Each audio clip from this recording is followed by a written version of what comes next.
Hey there, everybody, it's Wayne D. Welcome to the website. It's WayneD.com.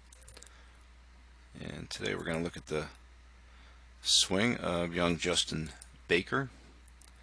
Thanks for sending in your swing, Justin. Let's take a look. If you read the copy before the video, you'll see that Justin is thinking in terms of how he can use the ground a little bit better. So I think when we watch the swing, obviously good move, pretty solid, not much going on, but we want to see if we can get a couple of the things that Justin's concerned about. One is releasing a little more down the line than he'd like, and the other one is being able to get the left leg to straighten. So the feeling that he's getting is he's not firing his glutes, and that means that we're going to be looking at how he's loading up and how he's interacting with the ground. Alright, so we got the starting position marked here. Let's see what the swing is going to do.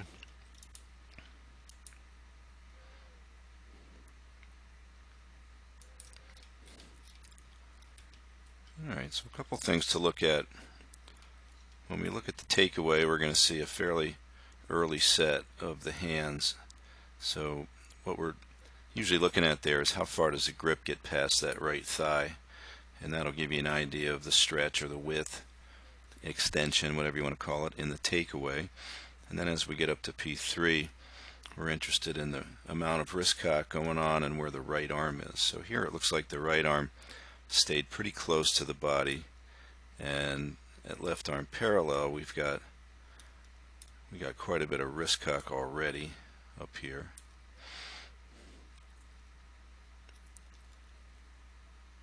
So you can see the right arm is a little bit underneath the left. You can see a little bit of it right there. Now when we start down, one of the things that we want to see if we can get is by the time we get to P5, left arm parallel in the downswing, we'd like to feel like we got 70-30. So after loading to maybe 70-75 right, we'd like to get to 70 left by about now. And with an iron shot, if we only have an inch or so of lateral movement, that's really not getting pressure on that left leg soon enough. So what happens is the left knee wants to stay bent through impact, and since the idea is to straighten the leg, that straightening happens late and you see the hips cut back. So if we watch the down the line swing, we're going to see a very nice takeaway here. Could recommend that to anybody. So the hands slightly down and in, and the club staying outside the hands, working up over the right forearm. We see a little bit of depth, a lot of good stuff here. A little bit of depth in the right hip. See a slight bit of lowering here because of that add of hip flexion. And here we can see that the right arm looks a little bit low there and close to the body, and when we get to the top it stays very bent. So we've got a real severe tray situation here with the right wrist. Left wrist is flat.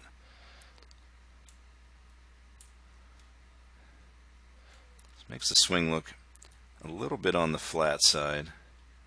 And in the downswing, we're going to see the left leg clear a little bit late. You can still see the left leg and knee here, but not bad. The shaft is coming up still over the forearm. Might be a fraction into out and then down the line a little bit on the follow through. You can see where the shaft is there, but so none of this is that terrible. So Justin is looking to improve this, and the swing that that I wanted to use as a something to compare, maybe get a general idea of how to get this to work a little better, is it's one I've been using lately in the side-by-sides, and that would be Xander Schauffele. So let's start with the face on.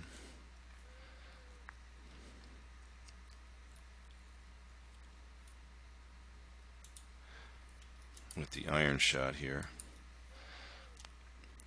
and the thing I want to focus on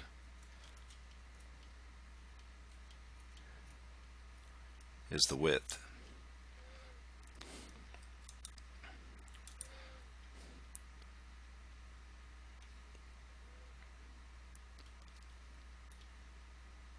So when Schauffele's grip inches away from his leg, you can see the club is still down here, and watch the difference in what the right arm is doing here. Watch the width now.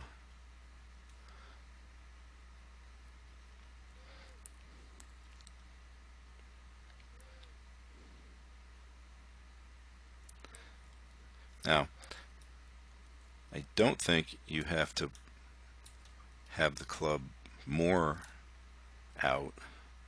I think if we can take what you got and move it to 90, that would be just fine. This is a little bit of a late set, but I want you to think about moving in that direction where you would stretch it out a little bit, and definitely that right arm spacing is going to be real important for you. Because when Schauffele gets to the top, if you look at the way your right arm is bent versus his, he's getting so much more out of his trunk as far as winding up. So I think that would be one thing that I would definitely do. So you're always stretching away from the center. You'll see in this swing that Schauffele's going to move off the ball a little bit, especially in the beginning of the swing.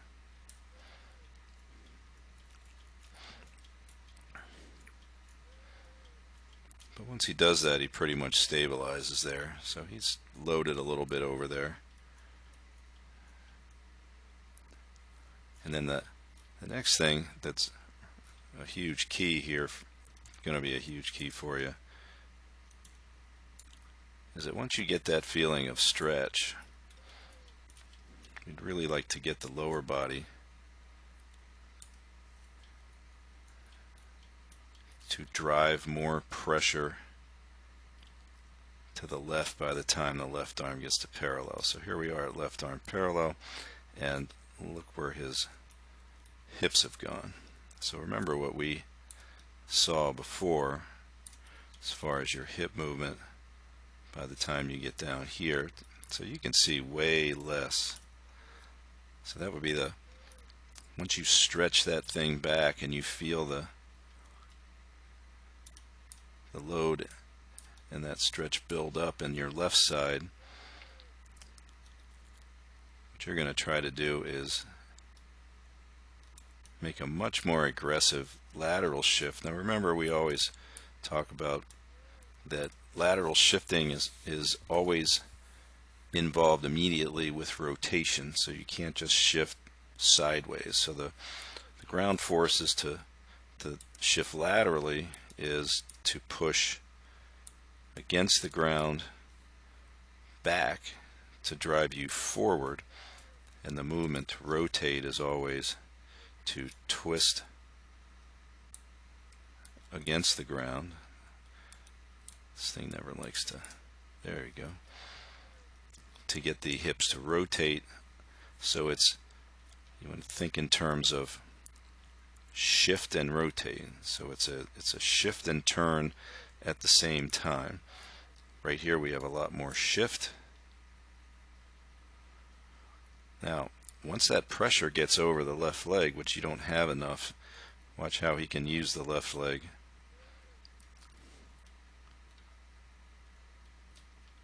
to straighten. Now what that means, as that leg straightens at the proper time, is that furthest left point is going to drive right up into that with this belt buckle. So you can see how he maintains that space, and you can see yours is going to work more behind you.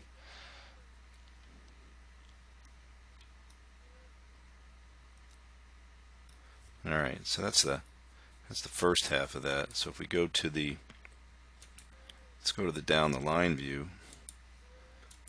and we'll take another look at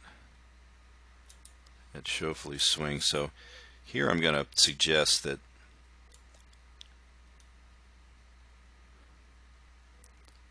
you get yourself a little more athletically involved at address. So take a look at the amount of knee flex here. I think that would be very good for you.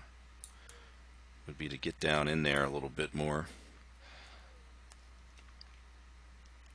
where you wouldn't feel quite as upright with the legs. Let's get a little more knee flex. And now when he goes back, watch there's the stretch. That's his rehearsal, which I like. So it's probably would be a good idea for you to rehearse that wider takeaway.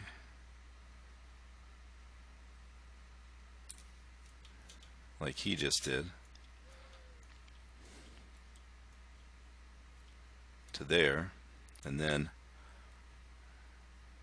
in the backswing, watch the legs now. So we know this is stretching.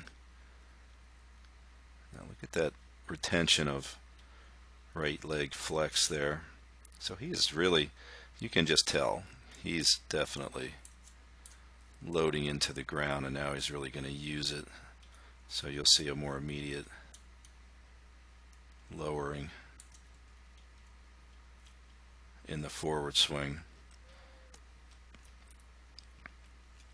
So he's going to be able to get that. Look at this, left knee is gone and his hands are way up there.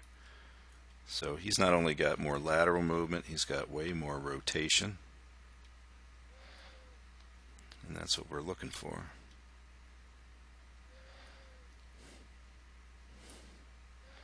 Now you can see the glutes are able to fire.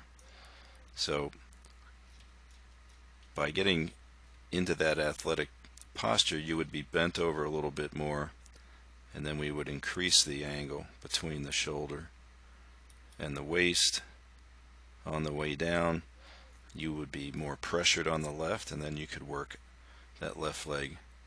Once it's deep enough and left enough and rotated enough, now you can use it. You can use the muscles in the back of the leg, push up off the ground, and that's going to be necessary to be able to fire both glutes, because you're going to try to be pushing up from the left leg, and with the right you're going to try to fire that right glute up into the left, so you feel the squeeze of the glutes,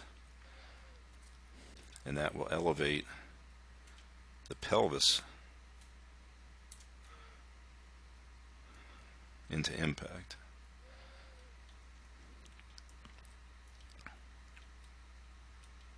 Alright, so a little posture change, some stretch in the backswing, and we really want, there's a little gizmo called the what is it called? The swing extender. That's what it is. It's a piece of plastic that you put around your arm, and it keeps your right arm bent or from bending over 90 degrees. I think that would be also helpful. It's a sort of a width inducing thing where when you, right now, you would be feeling yourself crunch into the thing, so you would avoid that and try to keep that right arm spaced away from you, not only spaced away from your side, but also less bent. We want to keep that bend at 90. So I think as you do this, you'll find your hands a little higher at the top. It's not something that you have to try to do, but I do think that when you stretch this thing out and get more right arm room, that your shoulder turn will feel a little steeper. And I think that would also be good for you. All right?